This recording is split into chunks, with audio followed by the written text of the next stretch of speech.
Hello, good morning, good afternoon and good evening to you, the good and wonderful people of the tube. Hope you're well today, hope you are feeling grand and always mind your world. Hi!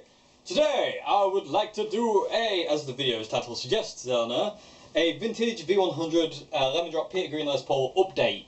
Basically a couple of things I've done to this guitar to make it a bit more, you know, it's usable in its first place, but I've kind of done a few things to it, kind of make it more happy for me, so to say. So first thing was I added a scratch plate. I also added matched dials, because I don't understand really why they added the mismatched dials, because it's supposed to be like Peter's and he didn't have mismatched dials. Gary Moore did that. I've always thought the Relict V100 should be the Gary Moore model and this one should be the Peter Green model. So, but again, that's me. So that was another thing I did. I've also added markers, the dial markers, like, you know, the little pointy things that you stick under the pot. I filed down the selector switch tip because it's too big. I also sunk the selector switch. I put little rubber washers on the inside of the cavity around the switch, so basically you can kind of turn it on to maybe about 3 turns and it's kind of sunk down. Let me show you really quick. Hopefully you can kind of see there we go. It's a very, very small switch now. It's not as small as Peter's. I don't know who did it to Peter's Les Paul, but it was a very, very small switch on his guitar. But I'll get more into that in the Peter Green lesson that I'll be talking about in a bit.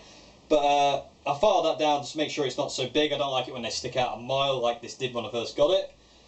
I got rid of pickup covers as well now, so these are the original Wilkinson pickups just without covers. 2 things I do recommend highly you do if you have this guitar is take the pickup covers off and remove the wax from the humbuckers. It's got wax potted humbuckers and it sounds better without the wax on. It may aid with not getting so much feedback, but I always find wax potted pickups to be they kind of dull the sound. I reckon they kind of stifle the pickup. I definitely prefer the sound without wax.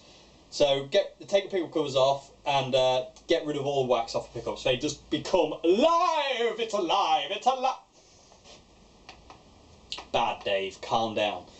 They do really come like alive once you get rid of all the wax. And it took me about an hour. I forgot to film it because I'm an absolute moron, because I'm very clever like that. But hopefully one day I might, you know, do a video of how to get rid of wax. I just use like a little craft knife and kind of my fingernails.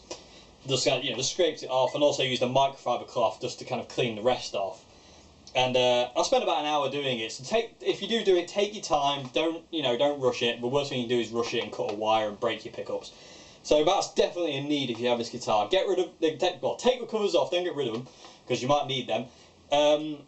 Take the covers off, get rid of the wax, and then you can put the covers back on, or you can leave them off. If you leave them off, the guitar is a smidgen brighter than it is with them on, but not a great deal. But a little bit. It's kind of noticeable. I've took mine off. I definitely prefer the sound with them off, and I think it looks super cool with a zebra pickup and a black pickup. So cool. And another thing I did, which is a must for this guitar, is a treble bleed mod I've done. So, and it works. Bizarre enough, I don't know how I've done it. If I've done it wrong, I don't care, because whatever I've done sounds great.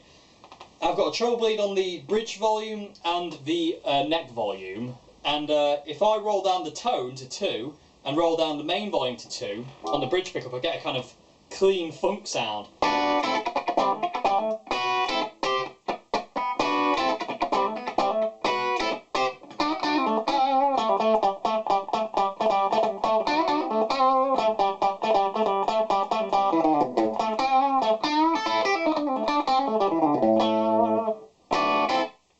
And I can also do the same thing on the neck, so I have tone and volume on 2 at this point in time.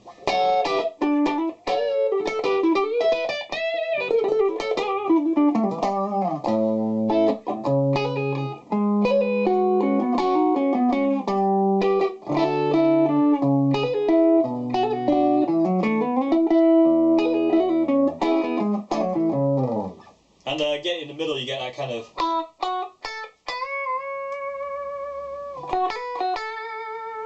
So if I crank the volumes now, this is how much gain I've got. And so I'm not a fan of like mass gain on the Les Paul. I like it when it's like this.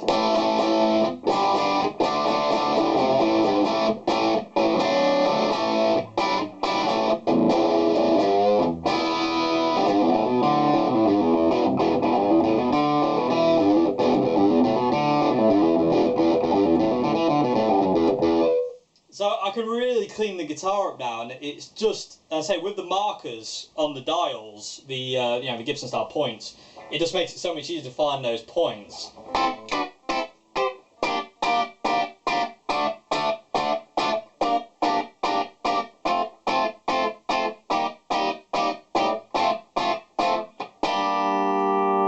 And that has turned this guitar so, I mean, it was versatile before, but say the volume pot was annoying because every time you turn it down it got super dark, and I hated that. So adding the treble bleed brings this guitar even more into, you know, into life. But if you turn it up to about 4, if I leave my tone about 2, put my volume about 4, I get a Telecaster-esque kind of sound.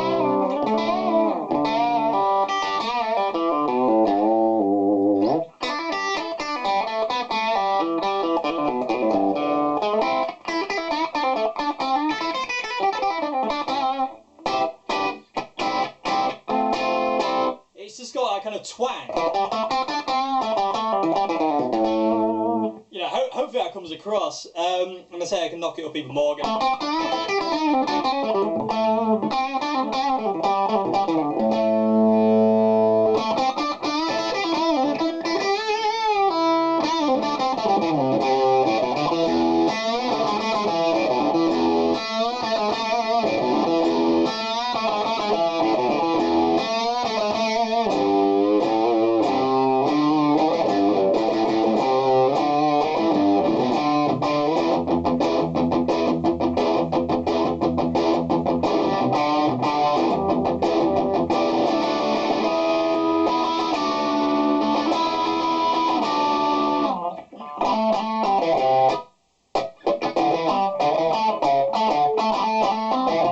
That's how you get your neck pickup kind of do as Peter Green. And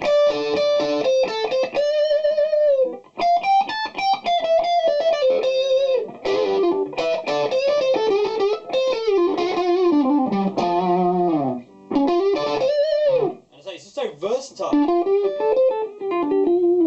Ah, to me that's what a Les Paul sounds like in my head, if that makes any sense. I absolutely adore this thing. Anyway, I just wanted to kind of like, you know, talk about some of the little things I've done to this guitar. I haven't changed the machine heads yet, but I do want to change it to Grovers at some point with the, not the tulip heads, the other ones, because, I don't know, I really like those machine heads. I love these ones, there's nothing wrong with the stock machine heads at all. I just prefer the aesthetically look of the other ones. I don't know, there's something about them, it's just super cool. Whether they change the sound or not, I don't know. I have heard they do because they're a bit more big. But anyway, we will find out soon at some point. But anyway, hope you enjoyed this video. And I say, if you've got one of these, I hope I hope kind of like, you know, if it's not doing what you want, hopefully it might have kind of helped answer some of the questions. But what a guitar this is! What a guitar! Vintage have done something here which is really special. It really is. Anyway, I hope you enjoyed this video, and thank you very much for watching. Thank you very much. You're all great, lovely people out there. Have a great morning, afternoon, and good evening, and I will see you again very, very soon. Goodbye now. Thank you very much.